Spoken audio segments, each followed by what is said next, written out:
Well, hello everyone. I'm Glenn Rawson. It is Sunday night, February 6th, and welcome to our devotional. I appreciate you being here. I thank you for your attendance tonight. I hope we have a lot of people with us tonight. And as promised on Facebook this last week, I'm back and in front of my saddle for at least a few more times. Just wanted to give thanks to all of you for all the support for these firesides over so long of a period of time. I don't know how much longer I'll be able to do them because I'm going to be gone quite a bit, starting in about a month, but we'll go up until we can. I wanted to remind you tonight, I've said this, and at the fear of saying it too much, please reserve the date. This coming February, Saturday, February 19th, we're having our next Knowing Joseph conference at the Layton Convention Center in Layton, Utah. Now, I know it's that time of year, January, February, where we kind of get the wintertime blues. And this conference is different than the ones we've done in the past. We did something similar in Salt Lake, but this is all about hope and happiness and finding joy in the gospel of Jesus Christ. This is Susan Easton Black, Gaina Lynn Condi, Tony Sweat, Heidi Tucker. We've got a really top flight speakers coming in for this conference, and tickets are still available. You can get them at historyofthesaints.org. I'm inviting you to come, and I hope when you show up, you come up and introduce yourself to me. I would be grateful that if you were there and would appreciate your support. Also, take a look at this for just a moment. This book, Joseph Smith Jr., Testimonies of Those Who Knew Him. The sales of this book so far have been phenomenal. Thank you for your support. This is how we are able to keep doing what we do. The stories, and I keep getting asked questions. In fact, so many times I've received questions, is my ancestor in the book? I can't answer all those questions. There have been too many of them. You'll just have to buy the book and find out. It's available at historyofthesaints.org. And again, thank you, all of you who have purchased the book. Your support means more than you know. And then, finally, well, I guess better to show you than to tell you. 30 years close I've worked on this book. First started writing this book clear back in the early 90s, and thinking about it long before that. It's called Tempering Steel. It's the first work of fiction that this boy has ever written. You know, all those times that I've ever since I started doing stories on the radio, I've always dreamed of writing a story that was complete fiction that could say everything I wanted it to say. This is it. As for the cover of the book, my son Adam picked it up and said, "That's the most aesthetically pleasing book I have ever held." He said, "I want to read it just so I can see all the pictures and photographs and little drawings on the inside." And it is a lot of that. It is, in case you're curious, action, adventure, romance, and all about one man's struggle to believe in God, find faith in the Lord Jesus Christ, and survive as he's caught in the middle of a storm he did not predict nor ask for. It's compelling, it's moving, and today is the first day I've ever had a copy in my hand. It's brand new. It's that new. I just got this today. It's available at historyofthesaints.org. And you know, I suppose we're going to have it around for a while. I would love to be able to sign it for you if that ever became an opportunity. So it's available. It's called Tempering Steel, Glenn Rawson's first work of fiction. My wife looked at it and she said, "There's a compass on the front."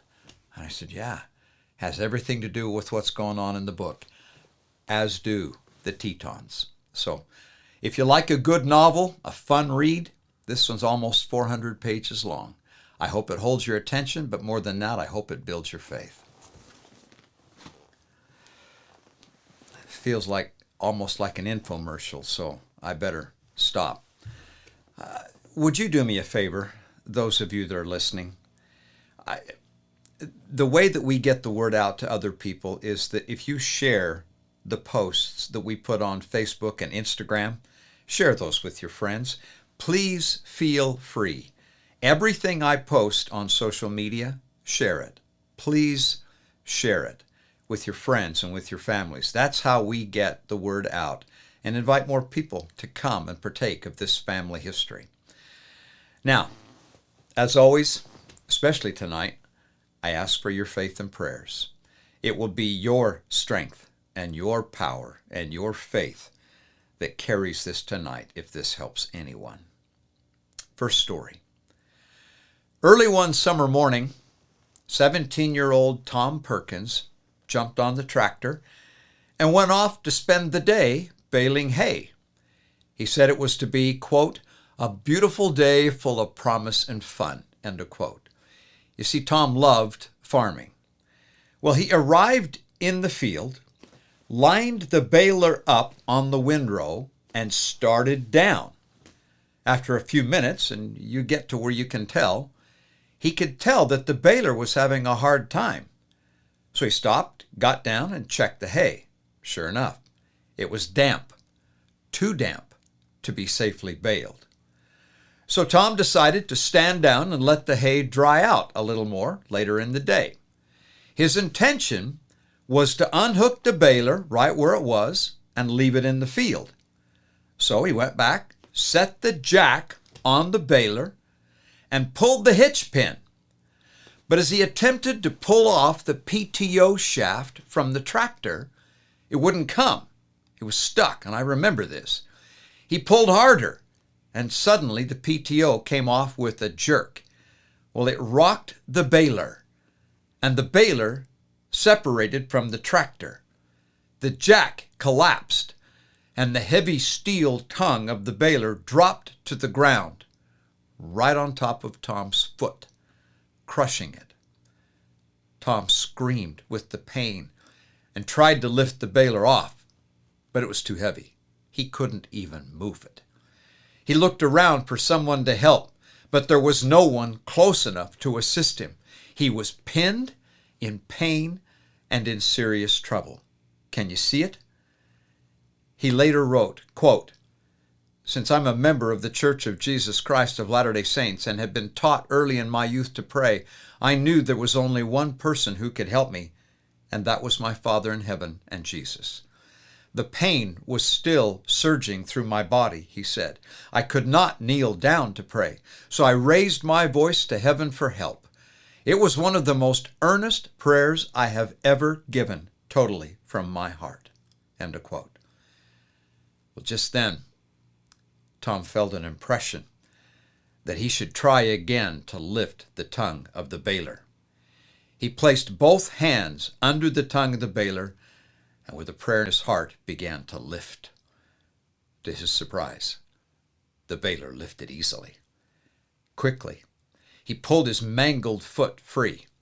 No sooner had he done so than the baler fell out of his hands, landing on the ground with a solid thud. Somehow, Tom got on the tractor and with only one foot started it, put it in gear, and drove it back to the farmhouse. As he drove into the farmyard, hanging over the steering wheel with the pain, his friend and co-worker entered the yard from the other side of the farm. He had been working and received a sudden prompting to go home. He arrived just in time as Tom pulled in and loaded Tom up and took him to the doctor. The foot was mangled, badly broken, the big toe only being held on by the skin. Well, this effectively ended Tom's high school football career, but it began in earnest his faith that the Almighty hears and answers prayers. Tom shared this story from the distant past with me in hopes that, as he said it, quote, this story can inspire someone to pray always and have the faith that there will always be an answer. End of quote. Tom, thank you for sharing. A story from the Old Testament.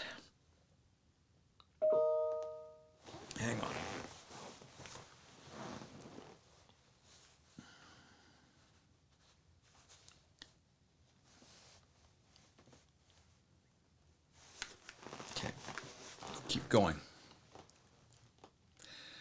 The wickedness of those people who died in the flood in Noah's day was above that of all people in all the creations of God.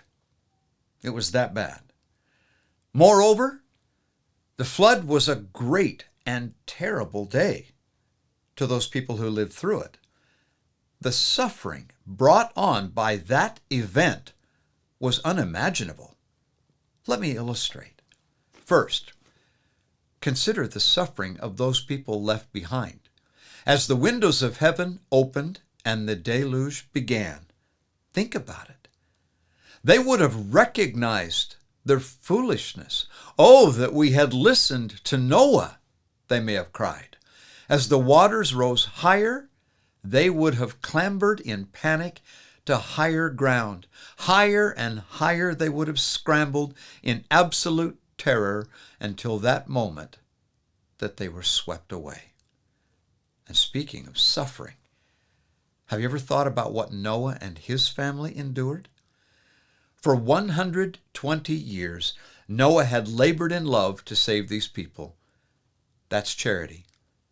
But in the end, on that day, only his wife, his sons, and their wives walked into the ark. When the Lord shut him in, who was shut out? Noah's grandchildren and great-grandchildren died in that flood. We can only imagine the suffering of those on the ark as their loved ones perished outside. And finally, still speaking of suffering, what was happening in heaven that day as the cataclysm of the flood struck the earth? All of heaven wept. God wept as he watched. Yes, I know God is perfect, and he sees the end from the beginning and understands. And yes, God is the Father of countless earths like this one. And yes, indeed, God was angry, indignant, and displeased with the people of Noah's day. Nevertheless, on that day, he was there. He was with them, and he wept. Why did he weep? Because they were his children. He created them and asked them to choose him and love one another. They refused and rebelled. Therefore they suffered, and they would yet suffer the torment of the damned. Now, who cares? Who cares that they brought it on themselves? Makes no difference. He was with them, and through it all, and wept, though they did not see it nor know it. Now, my dear friends, there are times when we suffer for our sins, rebellion, and stupidity. And even though such times are necessary and good for us to learn a lesson, God stays with us. His heart never leaves us. Not now. Not ever. And at the earliest moment when he can, he will make the suffering stop. He will. Now, I want to add something that the prophet Joseph Smith said. If this doesn't get your attention, I don't know what will. He said, Noah came before the flood. I have come before the fire.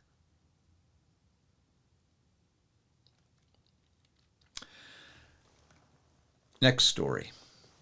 About 1860, I don't know the exact year, in Farmington, Utah, Lemuel Jerome Rice and other little boys went to watch the new piece of machinery operate. It was a threshing machine. Unfortunately, Lemuel happened to get too close to the machine and was pulled in. Before the men could stop the machine, quote, it seemed he was just pounded until there was hardly a bone that was not broken in his body, end of quote. The workers were surprised when they pulled the boy from the machine and discovered he was still alive. Everyone said he couldn't possibly live. However, His mother just couldn't give him up. She had already lost 3 children and could not bear the thought of losing a 4th. She asked the men to administer to him, and they responded that it was of no use. Quote, he couldn't possibly live, end of quote. The men left to get others to assist in burying the boy. As soon as they were gone, Lemuel's mother, Elizabeth Elmira Rice, turned and saw a man with a white beard and white hair standing at her side. He said to her, "What is your trouble?" And she said she wanted someone to administer to him. Evidently, the white-haired stranger agreed and laid his hands on the boy and proceeded to bless him by the authority of the holy priesthood. He promised that the boy would live. The family records state, quote, little Lemuel started to revive, but when she turned to thank the man, he was gone, and she didn't see him leave. When her husband and the men came to prepare him for burial, still quoting, they were surprised to see that he was still alive. He completely recovered, except that he had a slight limp all the rest of his life. But he recovered, grew to manhood, and raised a big family. End of quote. Can I say again, one more time? Heaven is close and watching. Beverly Watkins, thank you for sharing that story. Now, this next story is a little on the lighter side, and it happened just a couple of days ago. I warned the 2 ladies involved here that I was going to tell this story, and I am delighted to share it. See, we went to San Diego. I took 2 groups of people and toured Mormon Battalion sites while we were down in Southern California. On the last day, this is last Friday, we were on the last leg of the Mormon Battalion tour in San Diego. We were driving from St. George to Salt Lake. Now, on the bus with us were 2 dear ladies we all grew to love, Jean and Eileen. Both of them had flights in Salt Lake, leaving at 6:40 p.m. on Southwest to fly home to Sacramento. The problem was that the bus, all of us, we didn't get out of St. George until noon. Now, at least a couple people looked it up on the navigation and said we would arrive in Salt Lake at 4:40 p.m. Plenty of time, right? No, it was a bus with a governor. It didn't go the speed limit that everybody else did. At 4:40 p.m., when we were supposed to be in Salt Lake, I glanced down at my watch and looked at the road sign. We were in Nephi. I knew we were not going to make it on time, but I didn't want to say anything. We had no choice. We kept going.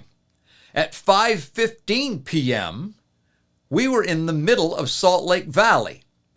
It was looking more and more bleak by the moment. And then all of a sudden, up ahead, we saw the traffic, the brake lights coming on, and realized we were probably heading into a traffic slowdown. Now we were dead. We were not going to make it.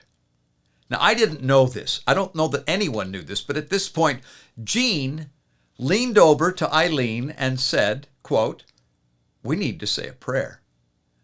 Well, unbeknownst to the rest of us, they offered a quick and desperate prayer. I guess there were no more flights out that night bound for Sacramento. They were out of time and out of options.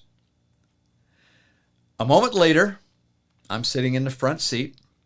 I heard a happy commotion from the back. I turned around. Evidently, Jean and Eileen had just finished the prayer. And moments later, Jean received a text from Southwest stating that their flight had been delayed 50 minutes. Just the right amount of time to get there on time.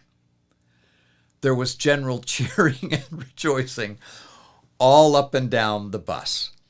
A perfect ending to a wonderful church history tour all about faith in the living God. Gene and Eileen, thank you. Okay, how are you? Are you doing okay? I hope life is good. I hope you're doing all right. I wanted to let you know, and I had several people that were on this Mormon Battalion tour with me who were interested in this. I'm leaving to go to Costa Rica at the end of this month. And we still have seats available on that tour. If you'd like to come, you're more than welcome to come. You're invited. It's a wonderful adventure. You've heard me talk about it in previous firesides last year and earlier this year. So if you'd like to go to Costa Rica with me at the end of this month, go to glenrawsonstories.com and there's a link there that will tell you how you can sign up if you're interested. And one more time, may I invite you to please share the links that I give to you and share these firesides and posts. One more time, please make it a point to share these things with those who might be interested. Just so you know, the Hymn Stories book is still available and still selling well, especially in the Christian world and not among the Latter-day Saints as much as there. I really hope we can get that book into as many hands as possible. I've had so many comments come back to me that is one of the most touching books about music that they have ever read. So thank you, and please share. One more time, don't forget to share this one. This is the pride of my heart, and I shouldn't say that, but hey, I'm being honest. All of you VIPs and all of you subscribers, thank you. Just thank you. Now, one more story regarding Noah and the flood. The end of all flesh is come before me, God declared.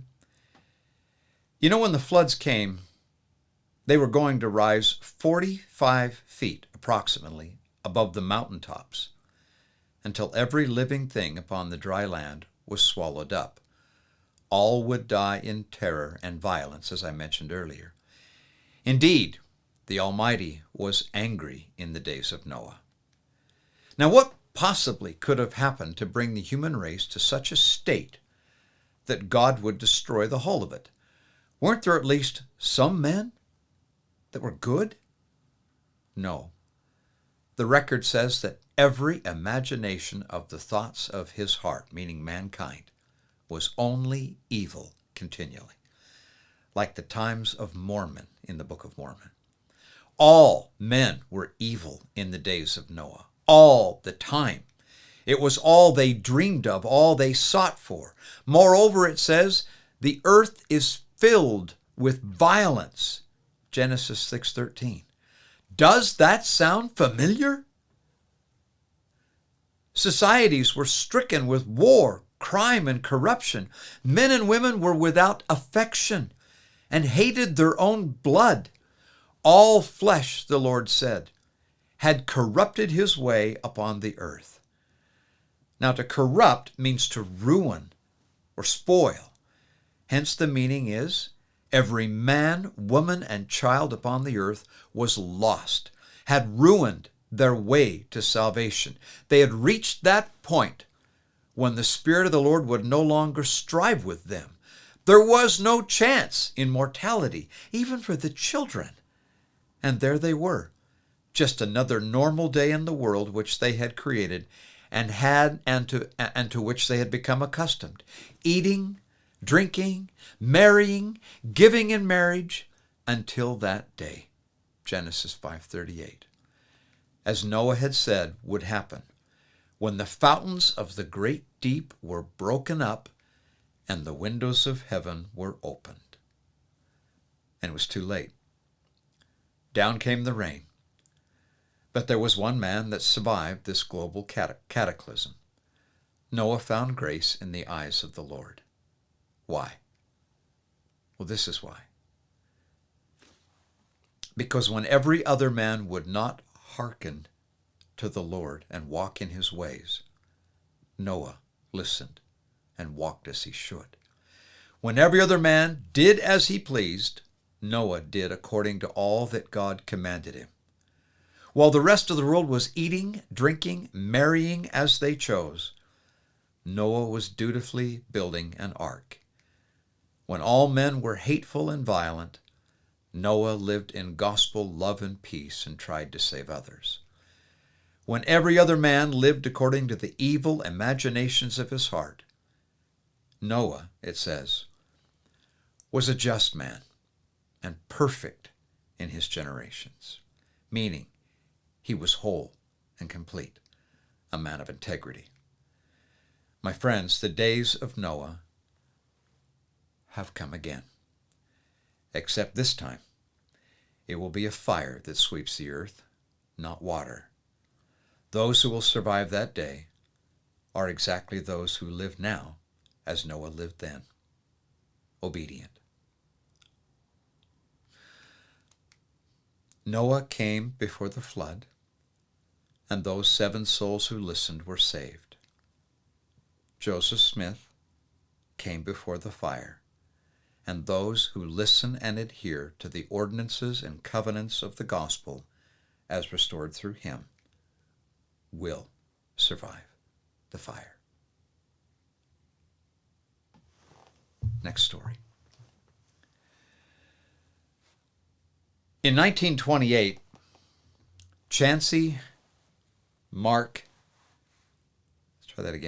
In 1928, Chancey Mark Child became ill with cancer. It seemed to start in his neck and spread from there. He underwent a number of operations, but finally the doctors said there was nothing more that could be done for him. It was very hard for his young family, but especially so for his wife. She said, quote, "I felt like I just couldn't give him up. And I prayed that the Lord would spare his life. I almost demanded that he heal him. I told the Lord he had the power and he could do it and how badly we needed him. I literally fought for 3 days," she said, "and I nearly made myself sick. I finally faced the fact that I was doing the wrong thing. So I finally prayed that the Lord would do what was best. I asked that his will be done and not mine. After that, although I never had any assurance that he would get better, I did have a comforting feeling come over me, and peace came into my heart." End of quote. Well, it wasn't long after that beautiful prayer that Chancey passed away with his loving wife at his side. Through it all, Loretta felt a sense of peace. His passing, she said, was very peaceful and a beautiful spirit. End of quote. Well, Chancey was a farmer, and a good one, careful, meticulous. Chancey's favorite part of farming was haying season. He loved putting up the hay. The following summer, after Chancey's passing, the haying season started on the farm, and Loretta was filled with memories and so much pain from her loss. That first night after the haying season began, after the children had all gone to bed, Loretta went out into the field, and there, under a beautiful, clear, moonlit sky, she lay down on a soft pile of hay and began to cry. She missed him so. She cried and cried and cried until she was exhausted. After some time, she made her way home and fell into bed. She said, quote, "The only thing I could think that would be of any comfort to me was to be in his arms again. All through our married life, no matter how tired I was or how hard I had worked, it seemed when he put his arms around me and told me good night, it would just make everything all right. I wanted to be in his arms again. After I went to sleep, it seemed that I was standing by the cabinet, fixing dinner, and working at something. And I looked over to the door that went into the living room, and he was standing in the doorway. I ran to him, and he put his arms around me and held me in his arms for a while. And I said, "But I can't keep you, can I?"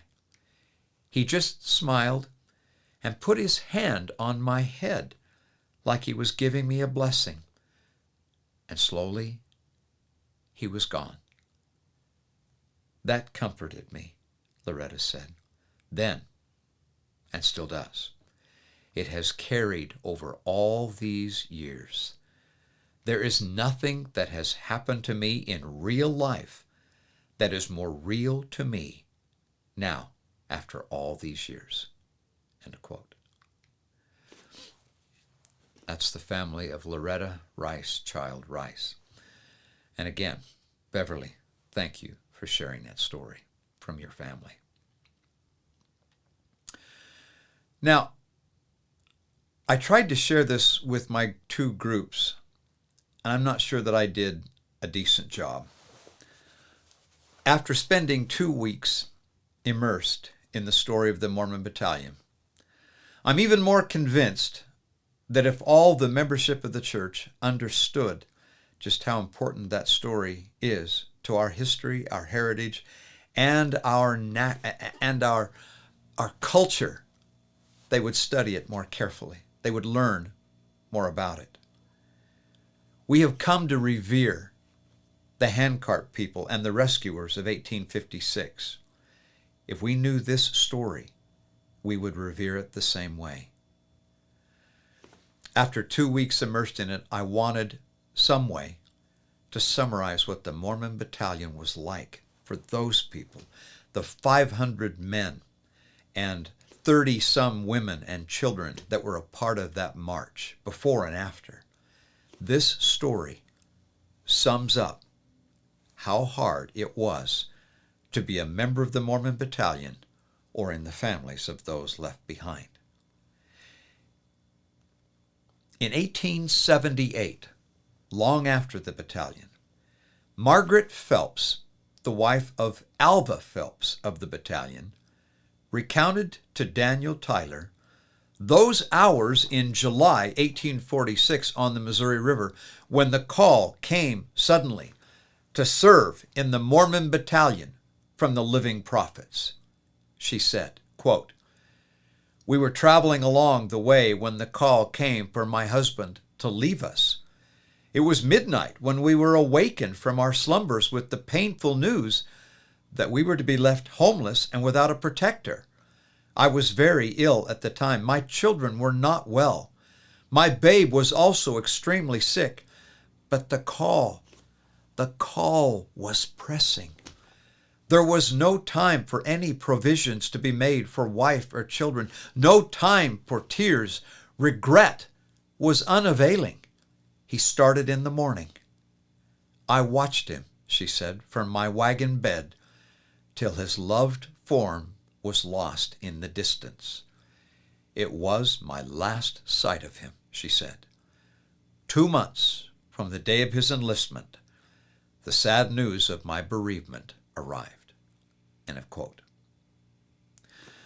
This is what happened to Alva Phelps.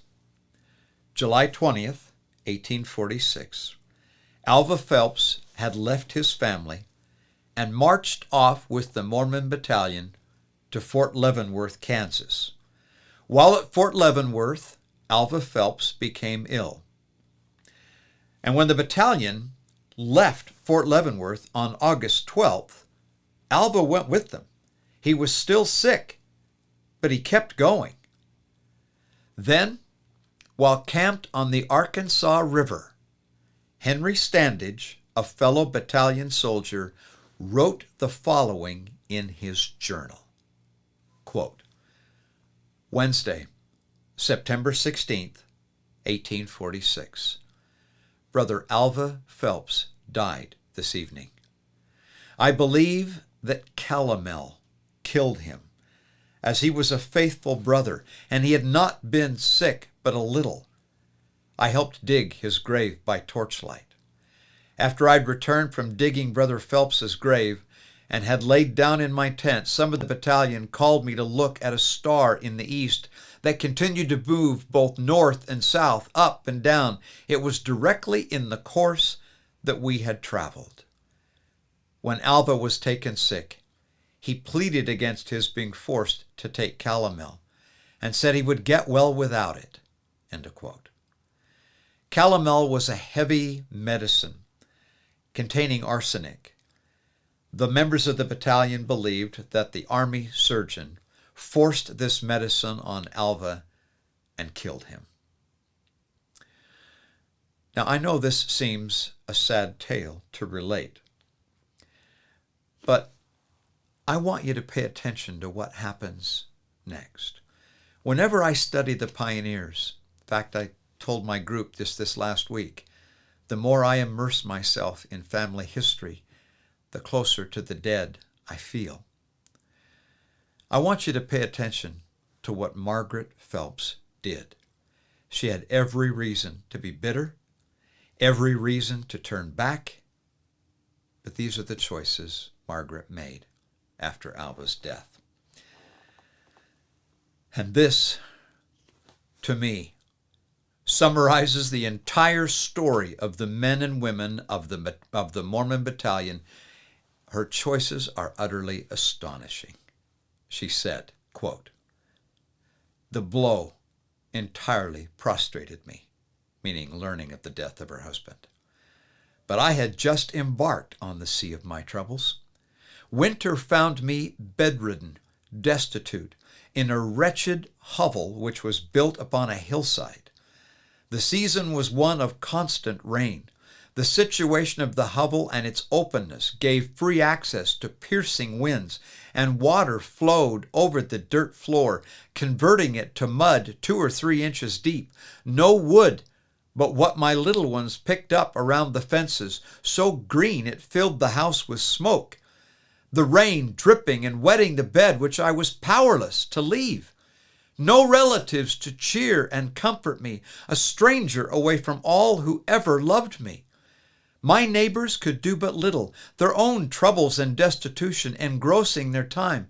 My little daughter of 7 was my only help. No eye to witness my suffering, but the pitying one of God. He did not desert me. Oh, how we made it through, I don't know. But somehow we did, and we found our way to the Rocky Mountains in the west, finally." End of quote. She kept going. She kept the faith. That's what makes the story of the Mormon Battalion so powerful, so inspiring. Those people were heroes. I hope that all of us, you, me, come what may, we will keep the faith and keep going like they did. Good night. God bless.